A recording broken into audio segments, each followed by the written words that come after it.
The Spark, the Nexus 7 space station, hung like a gleaming jewel against the backdrop of swirling nebula and distant stars. Its sleek, curved architecture was a testament to the collaborative efforts of dozens of alien species, united under the banner of the Galactic Empire.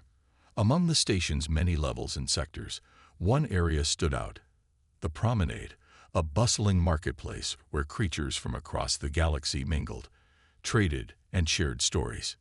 It was here, amidst the cacophony of alien languages and the aroma of exotic foods, that 8-year-old Ava found herself on that fateful day. Her parents, xenobiologists studying the diverse life forms aboard Nexus 7, had brought her along on their latest research expedition. For Ava, every moment on the station was an adventure, a chance to see wonders beyond her wildest imagination. Ava's bright blue eyes darted from one alien to another as she weaved through the crowd. Her unruly red curls bounced with each step, a stark contrast to the more subdued hues of most station residents. She clutched a small datapad in her hands, using it to capture images and notes about the various species she encountered, a habit she'd picked up from her parents. As she rounded a corner, Ava nearly collided with a peculiar creature. It stood about her height, with iridescent scales covering its body and large, multifaceted eyes that reminded her of a dragonfly's. The alien child, for Ava was certain it was a child, let out a startled chirp and took a step back. "Oh, I'm so sorry," Ava apologized, her face flushing with embarrassment. "I wasn't looking where I was going." The alien tilted its head, studying her with curiosity. After a moment, it raised a 3-fingered hand and made a series of intricate gestures. Ava's datapad beeped, its translation software kicking in. "No harm done," the translated voice said. "I'm Zix. I've never seen a creature like you before." Ava's face lit up with a broad smile. "I'm Ava. I'm a human. We're kind of new around here." She held up her datapad. "Want to explore together? I'm collecting info on all the different aliens I meet." Zix's scales shimmered with what Ava interpreted as excitement. "Yes, I know many hidden places on this station. Follow me." For the next hour, Ava and Zix darted through the promenade, giggling and chattering as they discovered new sights and sounds. Zix showed Ava secret passages between shops, and Ava taught Zix how to play rock, paper, scissors, which became considerably more complex with Zix's extra finger. As they ventured deeper into the station, the crowds began to thin. The bright lights of the promenade gave way to dimmer, more utilitarian corridors. Ava's datapad chirped a warning. They were approaching a restricted area. "Zix, maybe we should turn back," Ava said, her voice tinged with uncertainty. But Zix was already several steps ahead, their scales now pulsing with a soft blue glow. "Just a little further," the translation came through. "There's something amazing here." A secret. Curiosity overwhelmed caution, and Ava followed. They slipped through a narrow passage and emerged into a vast, dimly lit chamber. In the center stood a towering structure, a twisted spire of dark metal that seemed to absorb the light around it. "Wow," Ava breathed, her eyes wide. "What is that?" Zix approached the base of the spire, their movements slow and reverent. "An artifact from the old ones," the translation whispered. "Those who came before the Empire. It's said to hold great power." As if drawn by an invisible force, both children moved closer to the artifact. Strange symbols etched into its surface began to glow faintly, responding to their presence. Ava reached out, her fingertips barely brushing the cool metal. Suddenly, the chamber erupted with light and sound. The artifact hummed to life, projecting a holographic star map that filled the entire room. Planets, stars, and entire galaxies swirled around them in a dizzying dance of light and color. Ava gasped in wonder, her datapad forgotten as she spun in place, trying to take in the magnificent display. Zix chittered excitedly. their scales flashing in a rainbow of hues. But their moment of awe was shattered by the sound of heavy footsteps and shouting. A squad of Empire guards burst into the chamber, their weapons drawn. "Step away from the artifact," the lead guard bellowed, his voice distorted by his helmet speaker. Terrified, Ava and Zix huddled together at the base of the spire. The star map continued to swirl around them, casting eerie shadows across the guard's armor. "It's just children," one of the guards said, lowering his weapon slightly. But the lead guard's posture remained rigid, his weapon still aimed at the pair. That human child activated the artifact. "You know the protocol for unauthorized activation." Ava's heart raced as she looked from one guard to another, not fully comprehending the danger she was in. We didn't mean to," she stammered. "We were just exploring. Please, we'll leave right away." The lead guard took a step forward, his finger tightening on the trigger. "Can't risk it, kid. Empire protocol is clear." What happened next seemed to unfold in slow motion. Zix, sensing the imminent threat, shoved Ava to the side with surprising strength. The guard's weapon discharged, a bolt of searing energy slicing through the air where Ava had stood just a moment before. But Zix's protective move wasn't enough. The energy bolt grazed Ava's shoulder, and she cried out in pain as she fell to the floor. The acrid smell of burned flesh filled the air. "No," Zix screamed, the translation coming through Ava's fallen datapad. "You've hurt her." The chamber descended into chaos. More guards poured in, shouting orders and surrounding the artifact.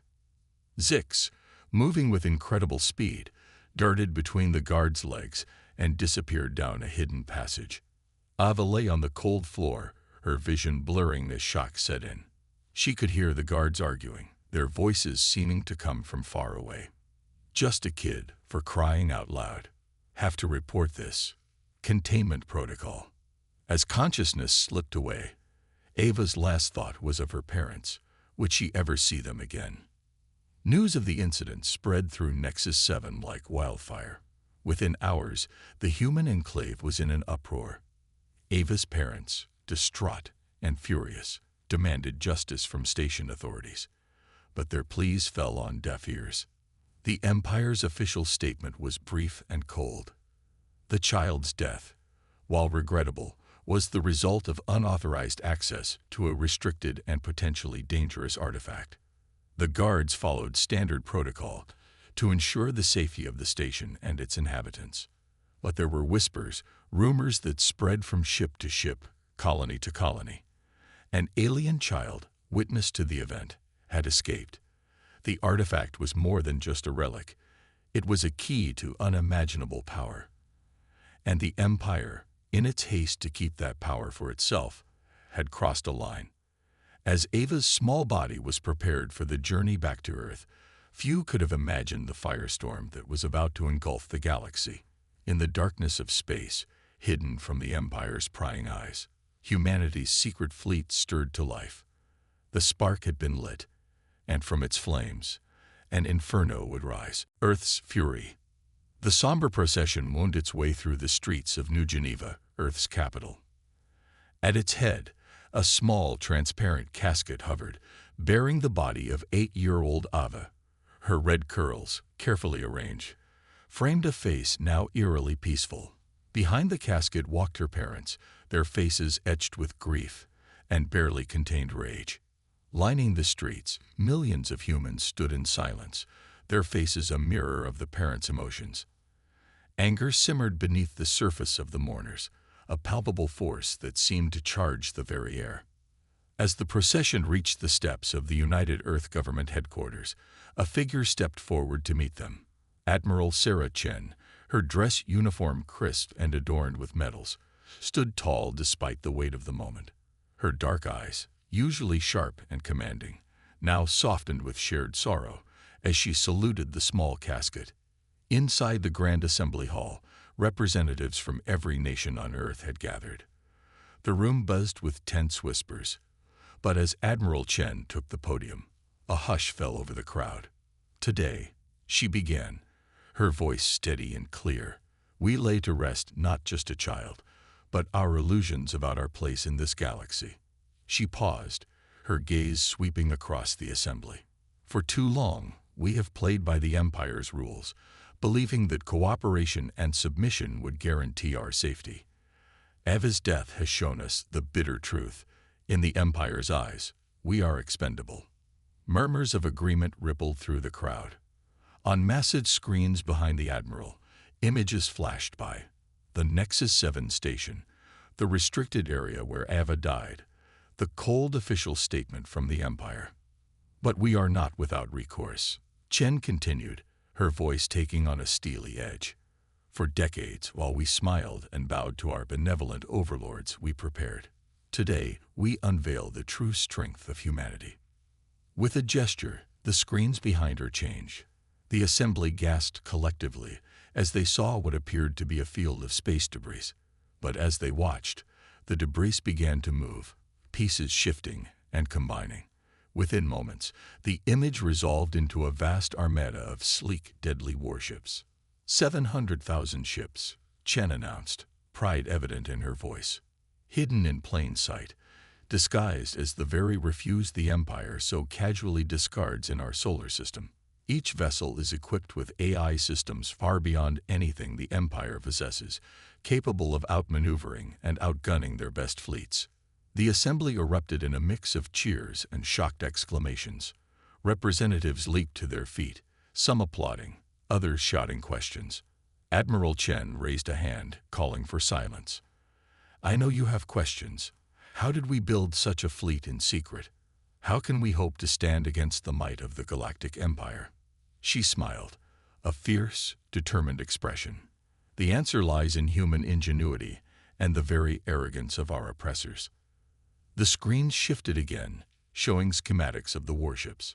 Our scientists reverse-engineered Empire technology from the scraps they left behind. Our engineers built automated factories in the shadows of lifeless moons and asteroids.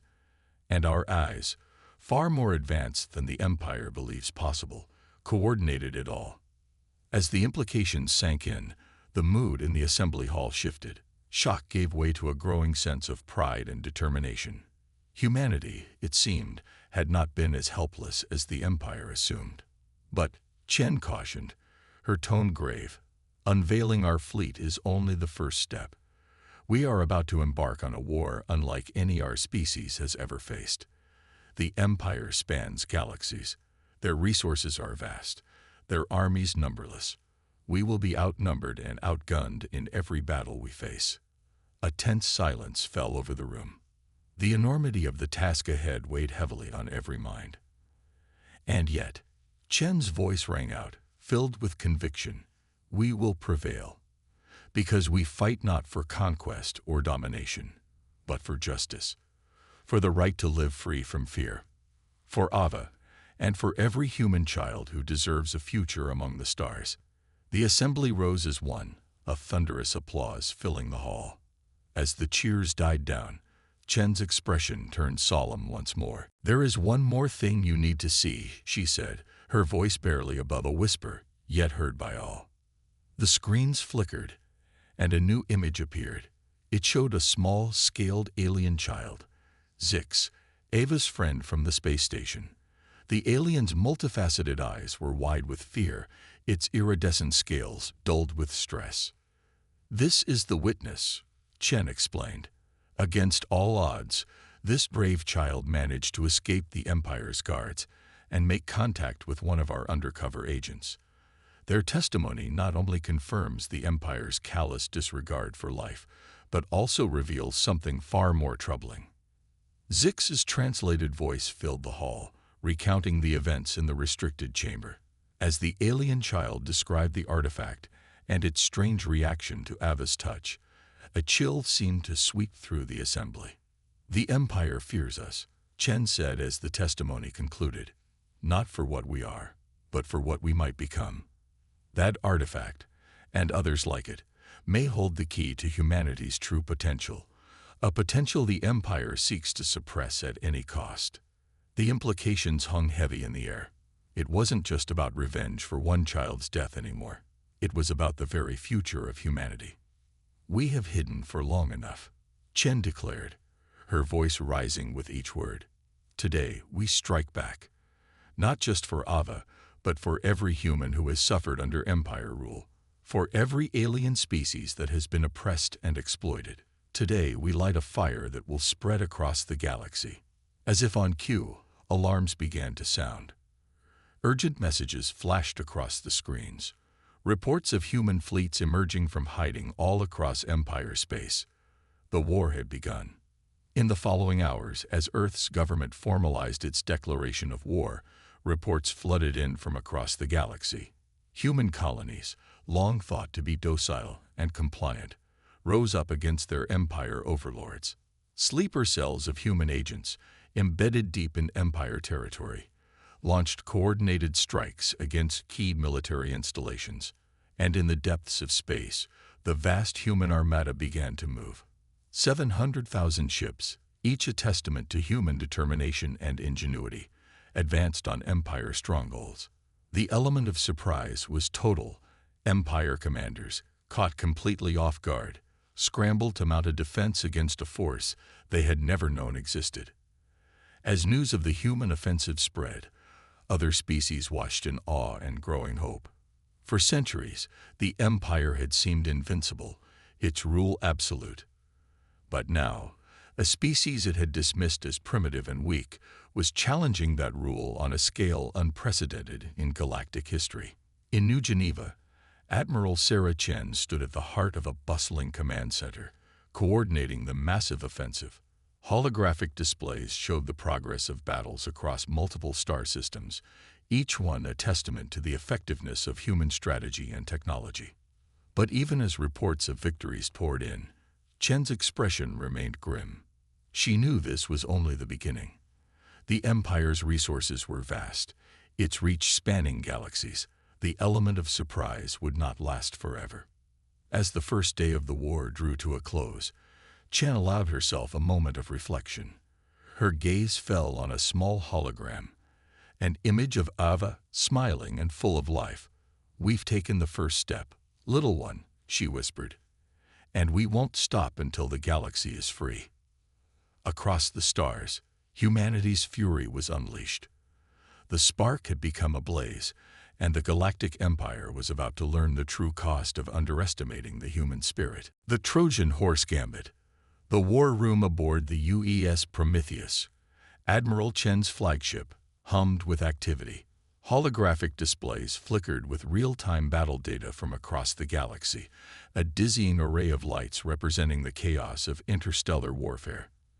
At the center of it all stood Chen, her face illuminated by the blue glow of the tactical table. "Status report," she commanded, her voice cutting through the backdrop of urgent chatter. A young officer stepped forward, his uniform bearing the insignia of Earth's Intelligence Division. "Admiral, our initial strikes have been largely successful. We've taken control of 17 key Empire outposts and disrupted their communication networks in 3 sectors. However," he hesitated, his expression grim. "Go on, Lieutenant," Chen urged. "The Empire is adapting faster than we anticipated. They're beginning to coordinate their counterattacks, and our element of surprise is wearing thin. At this rate, we'll be bogged down in a war of attrition within weeks." Chen nodded, her face betraying no emotion. She had expected this.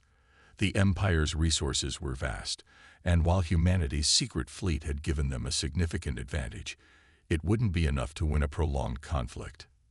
"Then it's time for Phase 2, she said, her voice low but filled with determination. With a wave of her hand, she brought up a new holographic display. It showed a detailed map of Empire space, with several key locations highlighted. "Operation Trojan Horse," Chen announced, addressing the entire war room. "While our main fleet keeps the Empire distracted, we'll be sending in small, elite teams to infiltrate their most vital installations."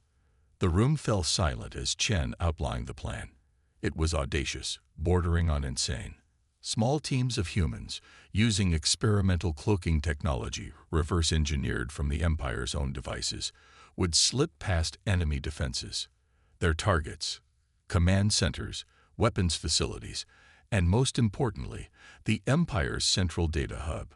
Our goal isn't just to win battles, Chen explained, her eyes blazing with intensity.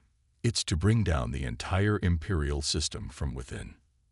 As the briefing concluded and officers rushed to put the plan into action, Chen found herself alone at the tactical table. She stared at the swirling galaxy map, the weight of billions of lives, human and alien, heavy on her shoulders. A soft chime interrupted her thoughts. "Admiral," a voice came through her comm. "The volunteer for Infiltration Team Alpha is here." Chen took a deep breath, steeling herself. "Send him in." The doors slid open, and a man stepped into the war room. He was tall and lean, with a shock of gray hair that belied his youthful face. His eyes, a startling shade of green, locked onto Chen's with an intensity that made even the hardened admiral pause. "Dr. Ian Verstricht," Chen said by way of greeting. "I'm surprised you volunteered for this mission.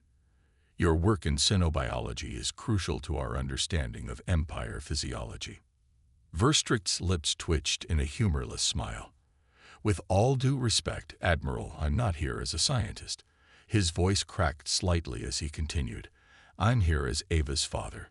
The revelation hung in the air between them. Chen had known, of course. She had personally overseen the selection of each infiltration team member.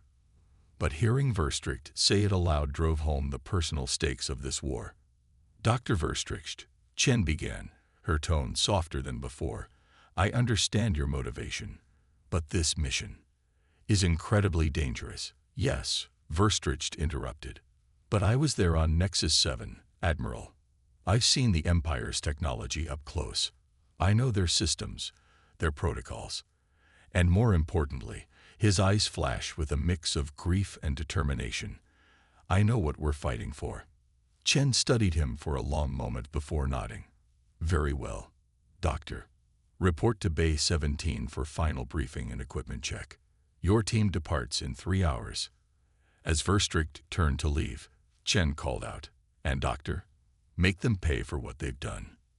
The next 48 hours were a blur of activity across human-controlled space, as the main fleet engaged in spectacular battles with Empire forces, drawing attention and resources. Dozens of small, sleek ships slipped away from the conflict zones.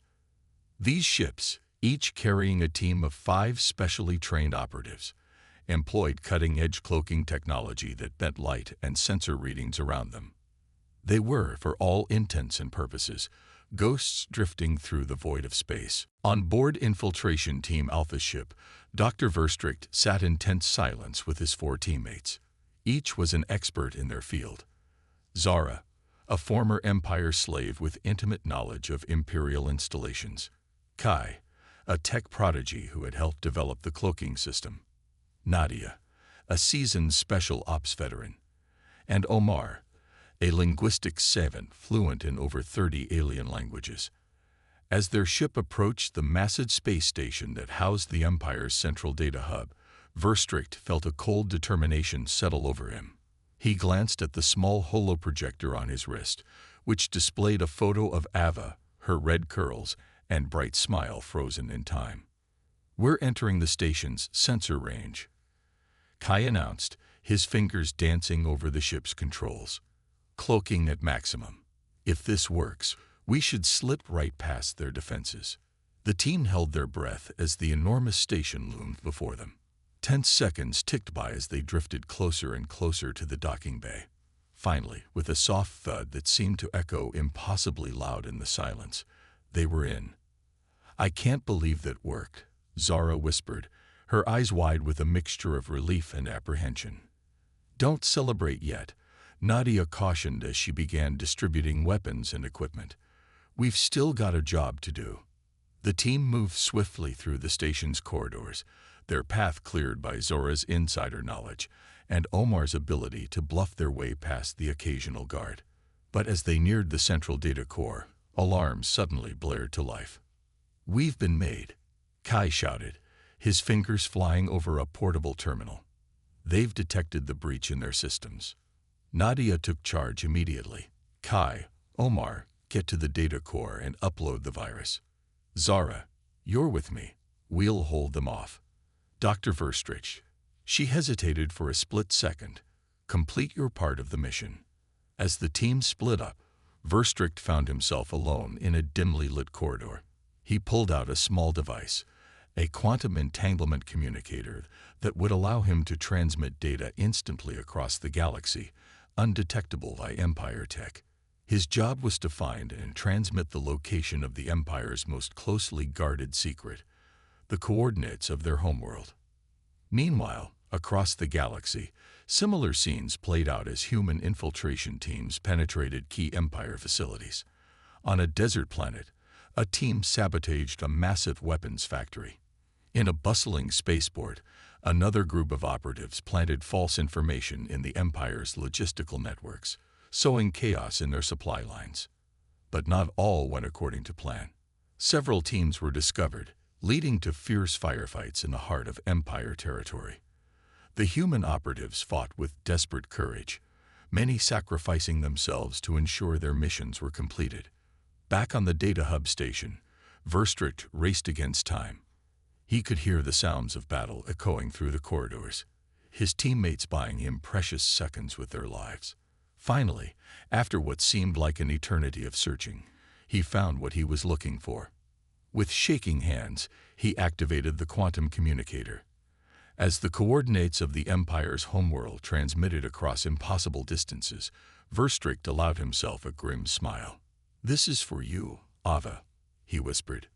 Just then, the door to the room burst open. Empire guards poured in, their weapons trained on Verstricht. But the human scientist stood tall, defiance blazing in his eyes. He had completed his mission. The heart of the Empire was no longer safe. As the guards approached, Verstricht's hand moved to a concealed switch on his belt. In that moment, he thought of Ava, of Earth, of the countless lives hanging in the balance of this war. His finger pressed down, activating the miniature antimatter charge hidden within his suit.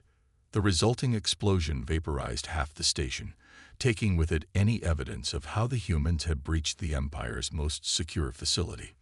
Aboard the Prometheus, Admiral Chen received the transmitted data with a mix of triumph and sorrow. The Trojan horse gambit had succeeded, but at a terrible cost. As she processed the information before her, the location of the Empire's homeworld, the chaos spreading through their networks, the crippling of key military installations, Chen allowed herself a moment of hope. The war was far from over, but humanity had just seized the initiative. The Empire, for the first time in its long history, found itself on the defensive. And as news of the audacious human strikes spread across the galaxy, something new began to stir among the oppressed species of the Empire. Hope. The Trojan horse had breached the walls. Now, the real battle could begin. The Empire strikes back. The Imperial Palace on Axiom Prime, capital world of the Galactic Empire, was in chaos. Alarms blared incessantly, and panicked officials rushed through ornate corridors that had never before known such urgency. In the Grand Strategy Chamber, a vast circular room dominated by a holographic display of the entire galaxy, Emperor Zaxel raged at his assembled war council. "How?" the Emperor roared, his usually sleek violet scales flushed an angry crimson. "How did these primitive apes penetrate our deepest defenses? How did they discover the location of Axiom Prime?" Grand Admiral Krotak, Supreme Commander of the Imperial Fleet, stepped forward.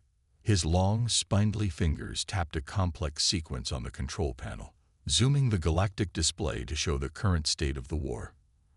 Red indicators representing Imperial forces were being systematically overwhelmed by the blue of the human fleet. "Your Imperial Majesty," Krotak began, his voice a sibilant whisper, "the humans have employed tactics and technology far beyond what we believed them capable of. Their AI-driven ships outmaneuver our best pilots. Their stealth technology surpasses our most advanced sensors. And now," he paused, mandibles clicking in agitation, "they strike at the very heart of our empire." Emperor Zaxel's eyes narrowed, multifaceted orbs reflecting the chaotic swirl of holographic battle data. Then we must respond in kind, he hissed. It's time to deploy the Worldbreaker. A collective gasp rippled through the War Council. The Worldbreaker was the Empire's most closely guarded secret, a superweapon of unimaginable power, capable of destroying entire planets with a single shot. Its existence was known only to the highest echelons of Imperial leadership. "But, Your Majesty," protested Science Minister Yieldzera, her tentacles writhing in distress, "the Worldbreaker has never been tested on an inhabited world. The consequences could be. The consequence of inaction will be the fall of our empire." Zaxel snapped.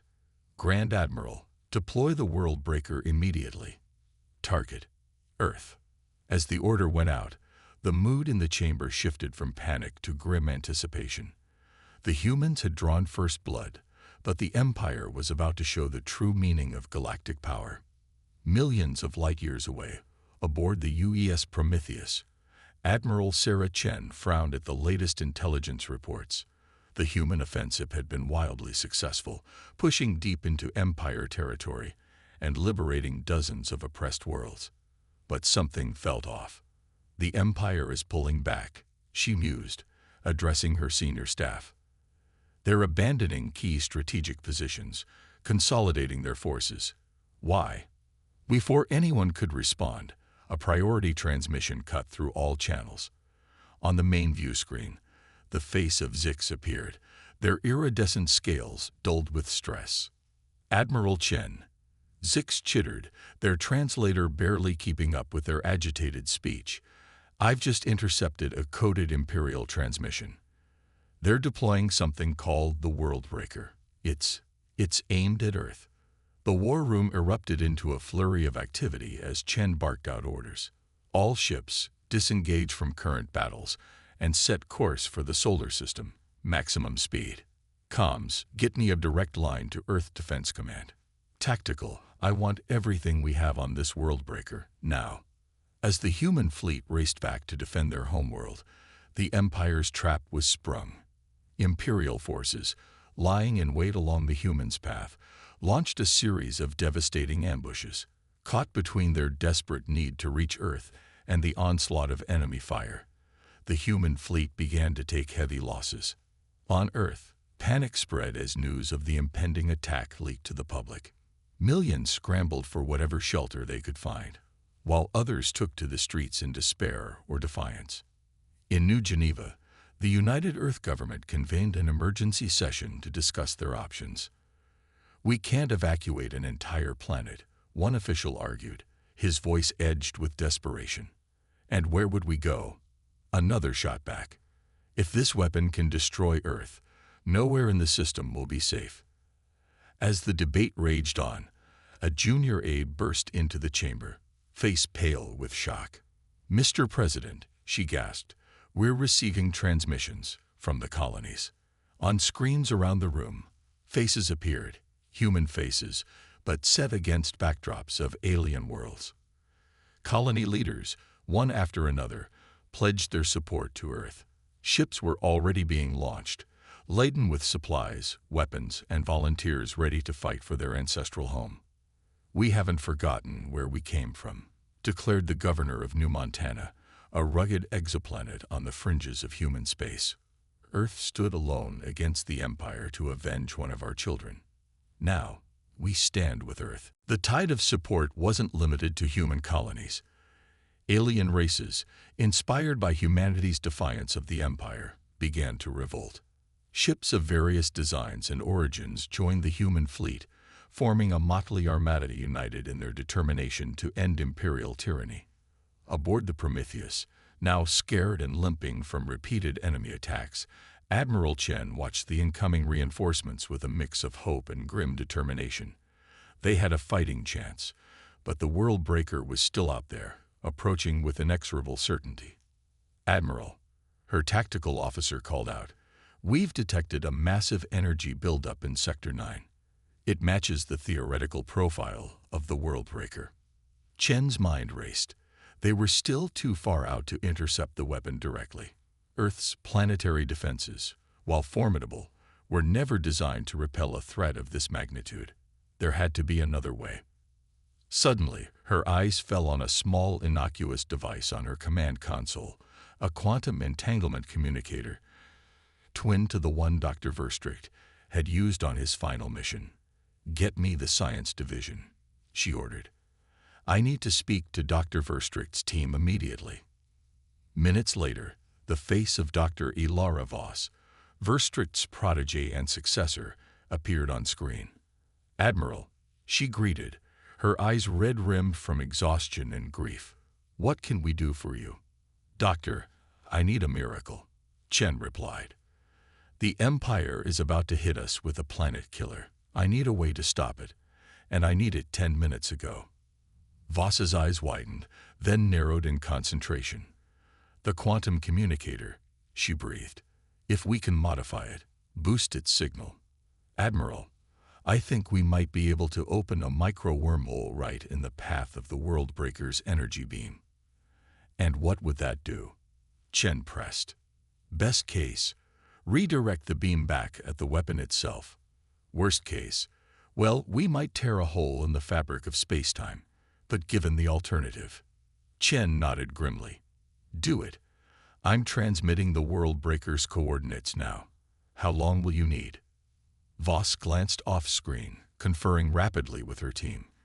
20 minutes, maybe 15 if we redline everything." "You have 10, Chen said. "The fate of Earth depends on it." As Voss and her team raced against time, the battle around Earth reached a fever pitch. The combined fleet of humans and alien allies clashed with the Empire's forces in a spectacular display of destruction and valor. Ships on both sides fell by the dozens, their debris forming an impromptu asteroid field around the embattled planet. On the Prometheus's main view screen, a countdown ticked away the seconds until the Worldbreaker would be in firing position. Chen watched, every muscle tense, as the timer approached 0. "Admiral," Voss's voice came through, strained but triumphant. "It's ready. Activating now." A beam of impossibly bright energy lanced out from the Worldbreaker, cutting through space towards Earth. For a heartbeat, it seemed as if all was lost.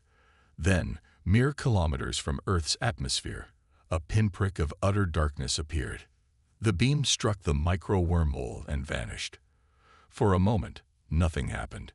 Then, in a spectacular burst of light, the Worldbreaker itself exploded, the victim of its own terrible power. A ragged cheer went up across the human fleet, quickly echoed by their alien allies. But Chen's expression remained grim. They had won a crucial victory, but the war was far from over. As the remains of the Imperial fleet retreated in disarray, Chen turned to her communications officer. "Get me a channel to the entire fleet," she ordered, "and patch in Earth and all our allies." Taking a deep breath, Chen addressed the largest audience of her career. "Today, we faced annihilation, and we survived.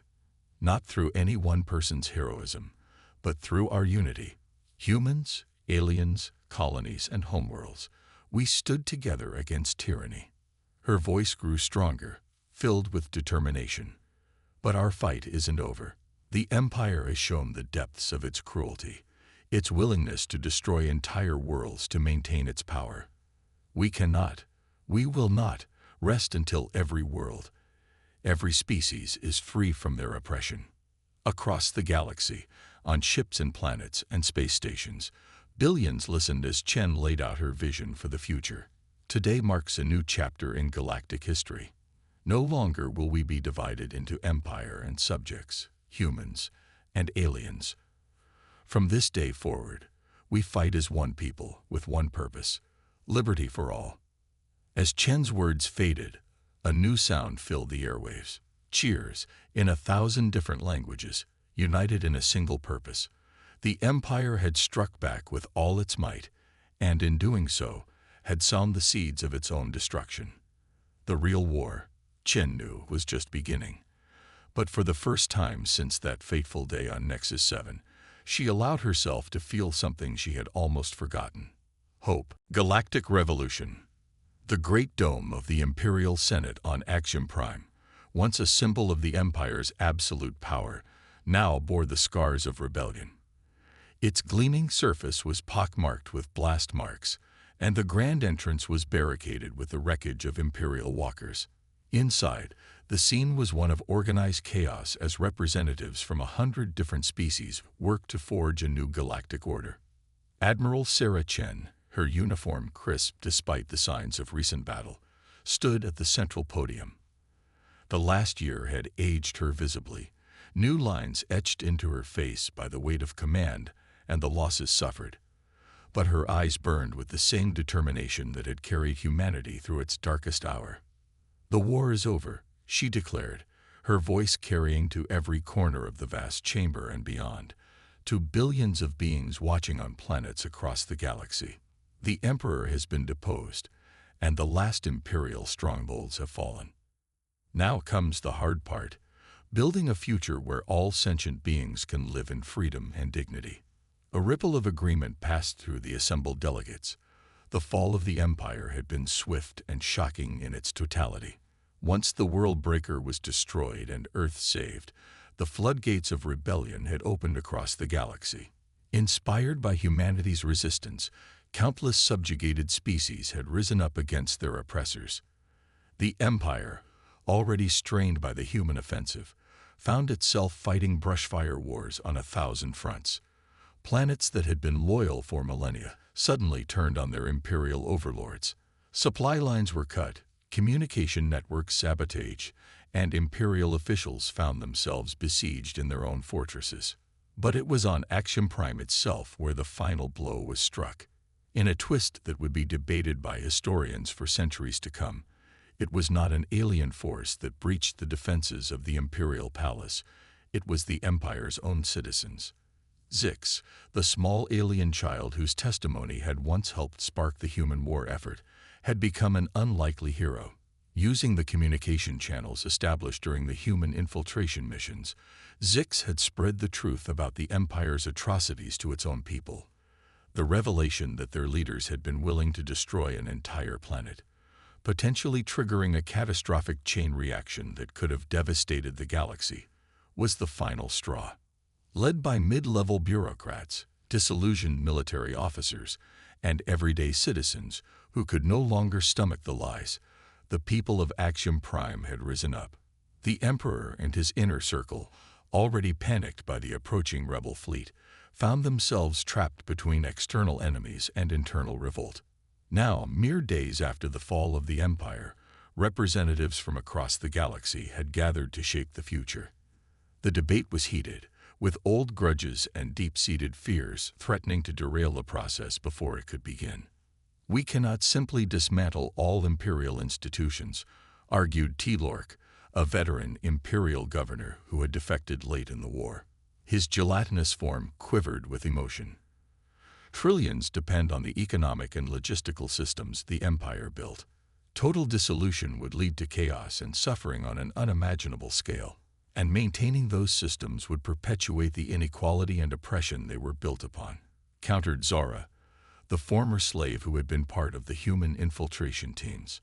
She stood tall, her once shackled arms now adorned with the markings of her people's freedom. "We have a chance to build something entirely new, something just." The debate raged on, with tempers flaring and old animosities bubbling to the surface.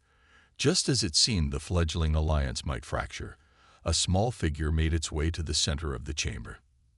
Zix, still bearing the wide-eyed innocence that had once charmed a human child named Ava, addressed the assembly. "I have seen the worst of the Empire and the best of those who fought against it," they said, their translator conveying the emotion in their chittering voice.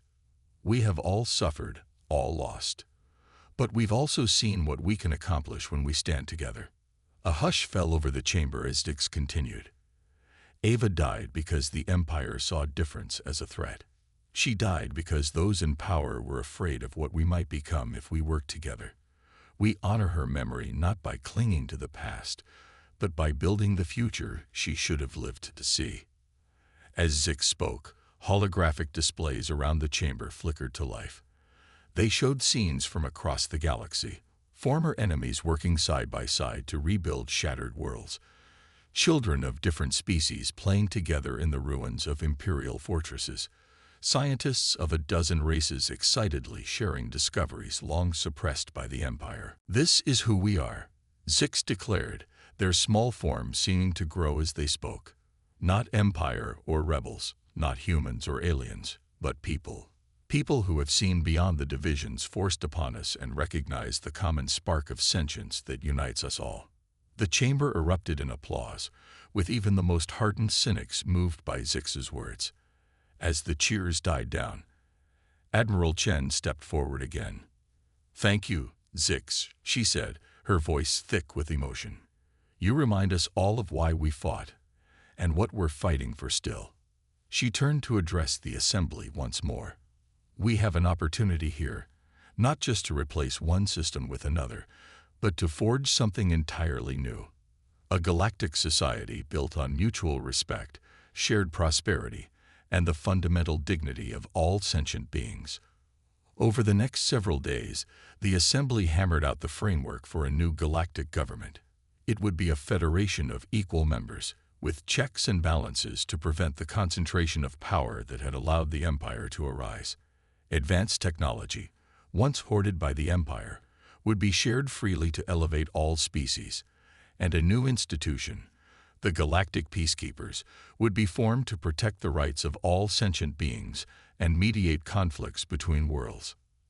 As the final votes were tallied and a Galactic Federation charter was ratified, Admiral Chen found herself alone in a quiet corner of the Senate building. She pulled out a small holographic projector and activated it, revealing an image of young Ava, forever frozen in time. "We did it, little one," Chen whispered. "It's not perfect, and there's still so much work to do. But we've taken the first steps towards the future you should have lived to see." A soft sound made Chen turn. Zix stood there, their multifaceted eyes reflecting the hologram of Ava. "She would be proud," Zix said softly. "Of all of us." Chen nodded, allowing herself a small smile. Yes, she would. She deactivated the hologram and straightened her uniform. "Come on, my friend. We have a galaxy to rebuild." As they walked back towards the main chamber, Chen's comm unit chimed. It was a priority message from Earth's scientific division. "Admiral," came the excited voice of Dr. Ilara Voss, "we've made a breakthrough with the artifacts, the ones like the Empire was guarding on Nexus 7. You're not going to believe this, but I think we found a way to." The rest of Dr. Voss's message was lost as Chen and Zix re-entered the bustling Senate chamber. All around them, beings of every shape, size, and color worked together, their voices blending in a cacophony of languages as they planned for the future. The war that began with the death of one human child had reshaped the galaxy. Empires had fallen, alliances had been forged in the crucible of conflict, and the very nature of galactic society had been transformed. And yet, as Chen looked out over the sea of faces, human and alien alike, she knew that this was not an ending, but a beginning. The next chapter of galactic history was about to unfold, full of challenges and opportunities beyond imagining. Humanity, once dismissed as primitive upstarts, had proven themselves to be a force for change on a cosmic scale, and they had done it not through overwhelming power or advanced technology, but through the most human of qualities, the ability to empathize, to unite, and to envision a better future for all. As the newly formed Galactic Federation prepared to take its first steps into an uncertain but hopeful future, the spirit of a curious, brave little girl named Ava lived on. Her legacy was a galaxy transformed, where the differences between species were no longer a source of fear, but a wellspring of strength and innovation. The revolution was over. The real work of building a just and free galaxy was just beginning, and humanity, standing shoulder to shoulder with their new allies, was ready to face whatever challenges the universe might bring.